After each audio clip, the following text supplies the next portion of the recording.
Gaining करते time जो सबसे बड़ी प्रॉब्लम आती है लोगों को वो ये आती है कि भूख ही नहीं लगती।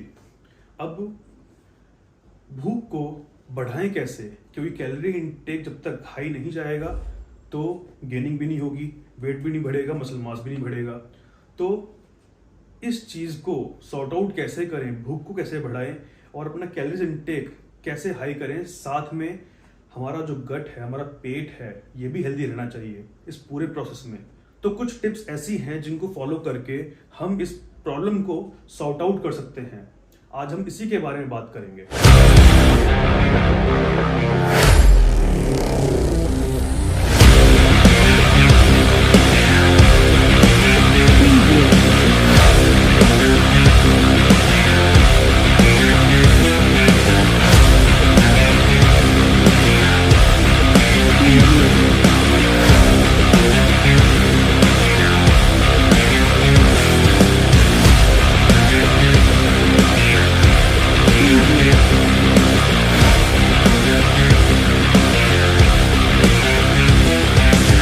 जब बात गेनिंग की आती है तो यूजुअली लोग क्या करते हैं, वो कुछ भी खाना शुरू कर देते हैं। फूड सोर्सेज जो भी होते हैं वो उनको देखते ही नहीं है, जंक, स्नैक्स, फ्राइड, जो भी आया बस खा लिया। उनका बस मेन टारगेट ये रह जाता है कि मुझे कैसे भी करके बहुत सारा खाना है, मुझे बहुत सारी कैलोरीज जो हैं वो लेनी है पूरे दिन में, तो मुझे गेन हो जाएगा। पर ये करना सबसे ज़्यादा गलत होता है, क्योंकि फैट जो है, फैट का इंटेक अगर आप बहुत ज़्यादा करेंगे तो हमारी इंसुलिन सेंसिटिविटी जो है वो खराब हो जाती है। तो आप जितना भी गेन करेंगे फिर वो फैट ही गेन होगा। तो हाई कैलोरी इंटेक करने का मतलब ये नहीं होता है कि सारा जो न्यूट्रिशन है वो फैट से ही ले लें, सारी कैलोरीज जो हैं वो फैट से ही ले लें, ऐसा नहीं करना होता है। फैट के बाद बात करते हैं प्रोटीन की। प्रोटीन क्वांटिटी भी आपको अपनी उतनी ही रखनी है जितनी आपकी बॉडी को रिक्वायर्ड है। उससे ज़्यादा प्रोटीन क्वांटिटी लेना भी ठीक नहीं है, क्योंकि प्रोटीन और फैट दोनों ही जो मैक्रोज हैं ये हमारी भूख को कम करते हैं, क्योंकि डाइजेस्ट होने में इनको बहुत टाइम लगता है। इसीलिए प्रोटीन भी उतना ही लेना है जितना हमारी बॉडी को चाहिए। 1.5 ग्राम टू 2.2 ग्राम ऑफ पर बॉडी वेट, पर केजी ऑफ बॉडी वेट, इतना हमको प्रोटीन चाहिए होता है अपने डेली रूटीन में। इससे ज़्यादा लेने की ज़रूरत नहीं है। और फैट की क्वांटिटी जो है वो आपके टोटल कैलोरीज का केवल 10% ही होना चाहिए। जितनी ज़रूरत आपको प्रोटीन की है और फैट की है, इनकी कैलोरीज को काउंट करने के बाद बाकी जो कैलोरीज बचती हैं वो कैलोरीज आपको पूरी करनी है अपने कार्ब सोर्सेज से। चाहे आप लीन कर रहे हो, चाहे आप गेन कर रहे हो, प्रोटीन और फैट जितना हमें चाहिए, जितना रिक्वायर्ड है, ज़्यादा नहीं, जितना रिक्वायर्ड है उसकी कैलोरीज काउंट की। टोटल नंबर ऑफ कैलोरीज जो हमें रिक्वायर्ड हैं उसमें से माइनस करके जो कैलोरीज बचती हैं वो हमें पूरी करनी होती हैं कार्ब सोर्स से। तो अब आपको बाकी कैलोरीज में जो कार्ब सोर्सेस लेने हैं, उन कार्ब सोर्सेस में सबसे बेस्ट जो है वो होते हैं वाइट राइस, क्योंकि ये इजी टू डाइजेस्ट होते हैं और हमारे गट पर बहुत ज़्यादा जो है वो जोर नहीं डालते डाइजेस्ट होने में। जब भी आप अपनी मील्स प्रिपेयर करते हैं तो कोशिश ये कीजिए कि उस मील को उसी टाइम प्रिपेयर कीजिए जिस टाइम आपको खाना है वो। जैसे सपोज आपने राइस है, ठीक है, वो आपने अपने पूरे दिन के जो है बना लिए हैं, अब आपने उसका एक पोर्शन खा लिया, बाकी आपने उठा के फ्रीज कर दिए या फिर रेफ्रिजरेटर में रख दिए। जब आप उनको दोबारा बना के खाते हैं ना, ठीक है, तो वही राइस जो है रेसिस्टेंस स्टार्च को क्रिएट करते हैं जो डाइजेस्ट होने में हार्ड होते हैं, मतलब जल्दी से वो डाइजेस्ट नहीं होते हैं। इसीलिए ट्राई कीजिए कि राइस जो है आपके उसी टाइम बनाएं आप जिस टाइम आपको वो खाने हैं। जब आप हाई कैलोरीज इंटेक पर आ जाते हैं उस टाइम पर हमारी इंसुलिन सेंसिटिविटी का अच्छा होना बहुत ज़्यादा ज़रूरी होता है उन कार्ब्स एब्जॉर्प्शन के लिए। इसके लिए सबसे बेस्ट जो मेथड है वो है 10 मिनट की वॉक हर एक मील के बाद करना।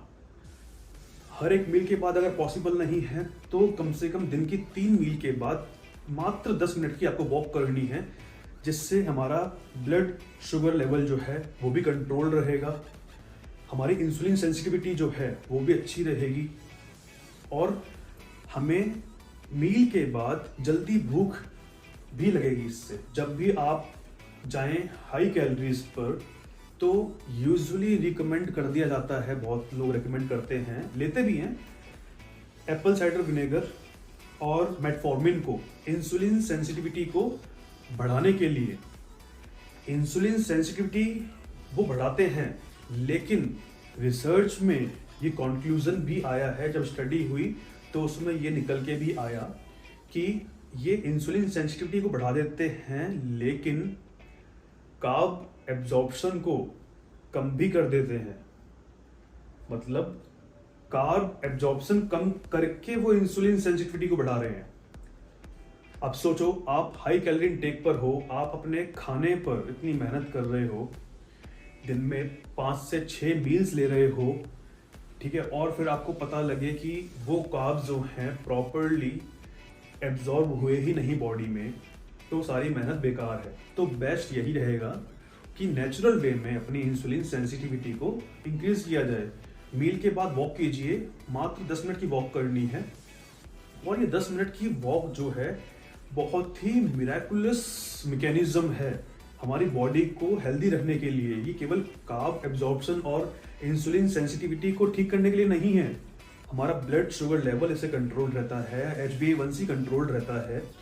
इसके ऊपर मैंने प्रॉपर एक वीडियो भी बनाई हुई है, आप जाकर के वो वीडियो भी देख सकते हैं। अगर आप बॉडी बिल्डिंग में है, मसल बिल्डिंग प्रोसेस में है, ठीक है, तो आप गेनिंग प्रोसेस में जब आप हाई कैलोरीज इनटेक पर चल रहे हैं, तब आप अपने वर्कआउट सेशन को 2 पार्ट में स्प्लिट कर दीजिए। इससे ग्लाइकोजन यूटिलाइजेशन जो है वो बहुत अच्छा होगा और हमें मैक्सिमम रिजल्ट्स भी मिलेंगे। हाई कैलोरीज पर जब आप होते हैं तो उसमें लिक्विड कैलोरीज भी आप ऐड कर सकते हैं, जैसे ऑरेंज जूस, क्योंकि ऑरेंज जूस जो है उसमें फ्रुक्टोज होता है, और फ्रुक्टोज जो है हमारे लिवर को बहुत अच्छे से स्टिमुलेट कर देता है मेटाबॉलिज्म को हाई करने के लिए।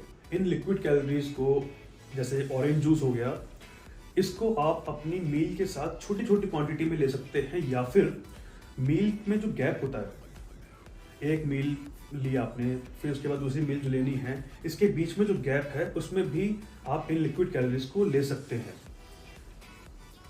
कोशिश ये करनी है कि अपनी मील के साथ आप वाटर इनटेक ना करें, क्योंकि यूजुअली लोगों को आदत होती है कि कहते हैं कि हमसे खाया नहीं जाता, हमें वाटर चाहिए।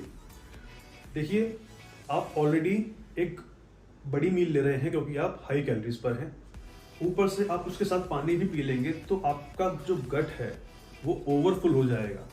तो फिर वापस भूख लगने में आपको 3 घंटे, 4 घंटे, 5 घंटे तक लग सकते हैं। तो आप हो सकता है कि आपकी मील जो है, जो नेक्स्ट मील है, वो स्किप हो जाए।